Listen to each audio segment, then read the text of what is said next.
Hello everybody, welcome to another episode of the Ships of Naval Action. Today we're going to take a look at a ship you have probably heard of, you've seen movies about her, you've read books about her. Today we're taking a look at HMS Surprise. So, HMS Surprise, we're going to start off with the history, of course. HMS Surprise started off her service in the French Navy. So, she was launched, or rather laid down, in 1793 and was launched in the beginning of 94. And she was launched as the Unité.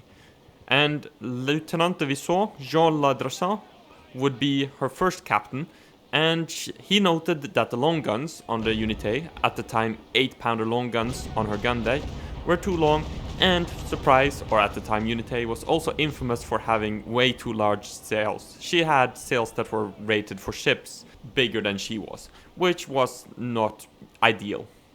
When she actually was in service, she would take part in the Battle of the Glorious 4th of June, where she would escort the dismounted Revolutionnaire, as she was told by the Audacieux. In June of 1794 rather, the Unité would complete repairs in Saint-Malo and Brest, following damage she took during the Battle of the 1st of June, and she would, in the following months, sail over to Ireland and do some convoy raiding there.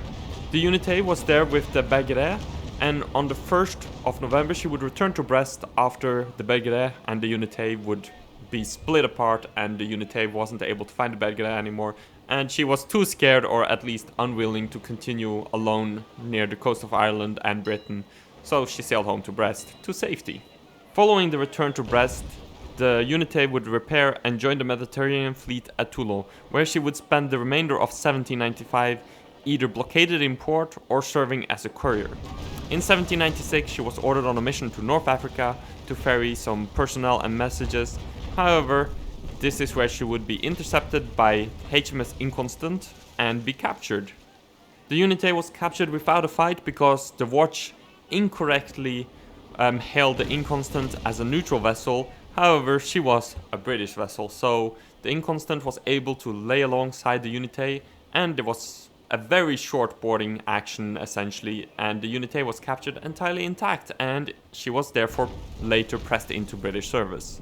This is of course where the Unité would be renamed the HMS Surprise, and she would be fitted with 9-pound cannons instead of the previous 8-pound cannons, and on her weather deck she would also have some 12-pound carronades instead of only 4-pound long guns. During the time in the Royal Navy, the HMS Surprise would mainly take part in cruises, capturing various privateers and merchantmen. However, one important event she took part in, which is it's a very famous event, and the other ship in this action we will also take a look at later, and that is the recapture of HMS Hermione, or as she known as in-game and as she was known as in Spanish surface, is the Santa Cecilia. So, on October 25, 1799, HMS Surprise would cut out HMS Hermione from underneath a Spanish fort, and it was a very bloody battle. The Spanish casualties included 119 dead, 231 were taken prisoners, and another 15 jumped or fell overboard, while the British had only 11 injured, 4 seriously, but none of them were killed. So for the British this was a big success. They managed to get HMS Hermione back, and the Spanish lost their ship, the Santa Cecilia. If you want to know more about the Santa Cecilia or HMS Hermione, I do have a video on her, and I do recommend taking a look at that if you want to know more. But anyways, back to the HMS Surprise. So, HMS Surprise wouldn't really do much more, and after the Treaty of Amiens, the Royal Navy sold out the HMS Surprise, and in February 1802 she was broken up, not to be seen again, until fiction came along. HMS Surprise will be immortalized by the aubrey-maturin series, which is a great series of books. I highly recommend reading them. I read them all. Where HMS Surprise, Captain Jack Aubrey would sail her multiple times, and Maturin would eventually own her. I won't spoil too much, however, the timelines in the books, and the movie for that matter, isn't accurate to what the real HMS Surprise would have done, because she was in service before and after she would historically have been not existent, since the Surprise historically had a very short life, like from 1794 to 1802, that's 8 years. That's not a very long life for a ship.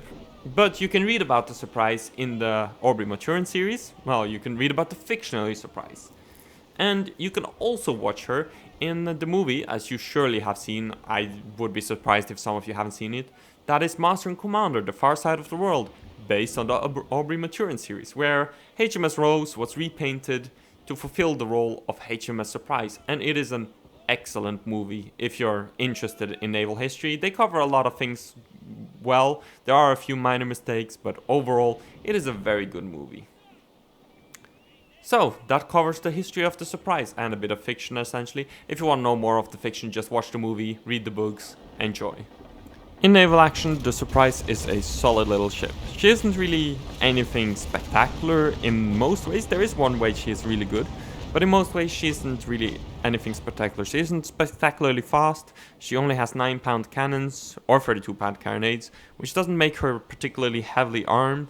She is in a similar class. She is a 9-pounder frigate. She is quite weak. She doesn't have a lot of structure, not the fastest, except for when she's sailing close hold. For a square rigger, she is one of the best ships to sail close hold.